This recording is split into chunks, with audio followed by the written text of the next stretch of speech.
Welcome to this other episode of Crypto Capsule Commentary, where today I'm really going to discuss a very topical issue that came up, of course, following the invasion of Ukraine from Russia. Really, there's two big questions that have been coming up over the last couple of days, and I've received, probably 20 or 30 emails or messages on this regard, is really what is the role of crypto in this whole dynamic right now? And in particular, I want to focus on two questions.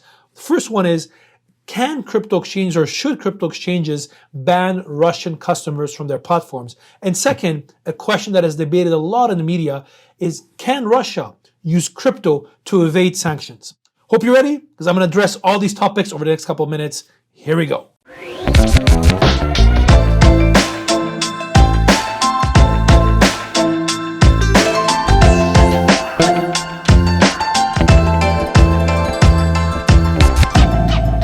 Should crypto exchanges ban Russian customers from their platform?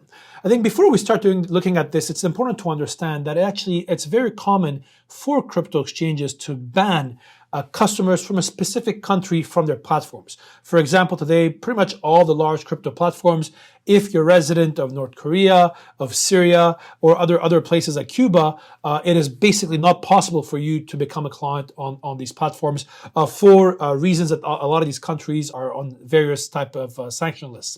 Now, I think that when it comes to Russia, it's very important to understand there's two considerations here. One of them is from a business perspective. Obviously, Russia is a big market. There's 140 million people there. But what's important to understand is that the usage of crypto is very high in Russia.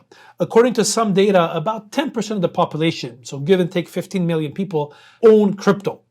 And according to other sources, there's about $200 billion of crypto that is owned by Russian citizens. I mean, to put things in perspective, that is almost 10% of the total crypto market globally. So it's actually a pretty big market. This is not like Cuba or North Korea. Russia is a big market. So from a business perspective, that is obviously a big consideration for any crypto exchange that is potentially looking at banning Russian customers. Second, and probably more importantly, is the ethical question.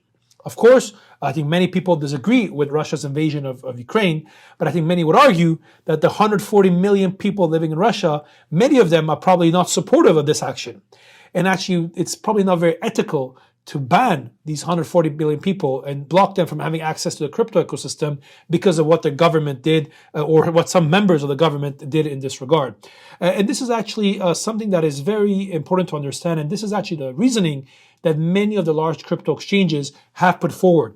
For example, in the last couple of days, it was mentioned that not only a lot of U.S. politicians, Senator Elizabeth Warren being one of them, but also members of the Ukrainian government have actively reached out to crypto exchanges asking them to remove and ban Russian customers.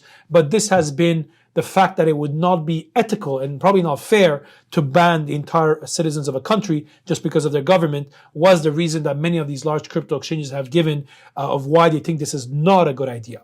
The short answer is really what will come down to if these crypto exchanges are forced to ban Russian citizens from their platforms or Russian residents, they'll probably do it. But personally, I think it's very unlikely that we'll see many of them do it on their own will. For a very good reason is that a lot of these exchanges have very good KYC, AML, sanctions monitoring policies, and people and procedures within the exchange. For example, today, every large crypto exchange that you see has probably a whole team of compliance individuals, but also individuals who are very clearly focused on sanctions monitoring and ensuring that bad guys or sanctioned individuals are not able to not only become clients of the platform, but transact on it as well.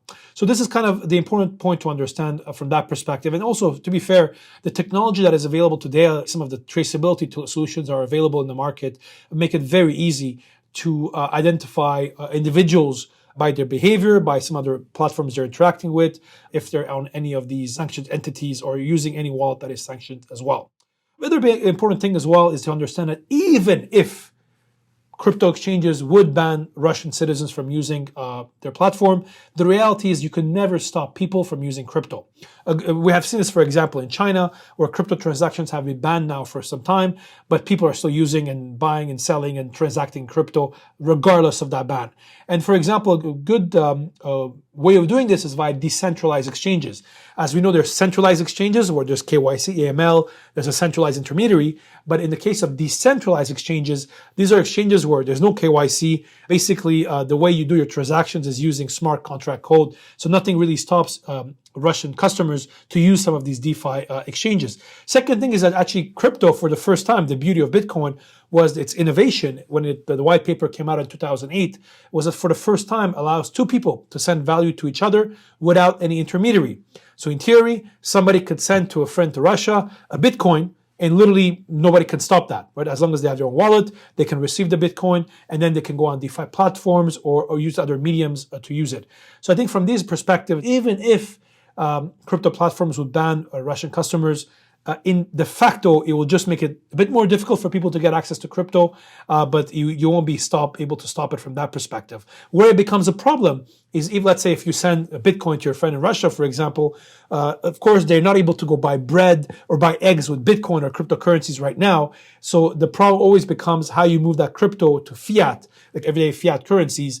And that is one challenge that people will have. So I think that's one of the considerations on that side. So again, to recap, I don't think we'll see crypto exchanges ban Russian customers anytime soon, unless they are forced by law to do so. Second thing is the big question I've seen this discussed in the media a lot is, can Russia use crypto to evade some of the sanctions that are being imposed on the country? The short answer here again is no. Yes, there's a lot of talk in the media that cryptocurrencies are being used by criminals and so on and so forth. I think anybody that does a bit of research understands that cryptocurrencies are very, very traceable.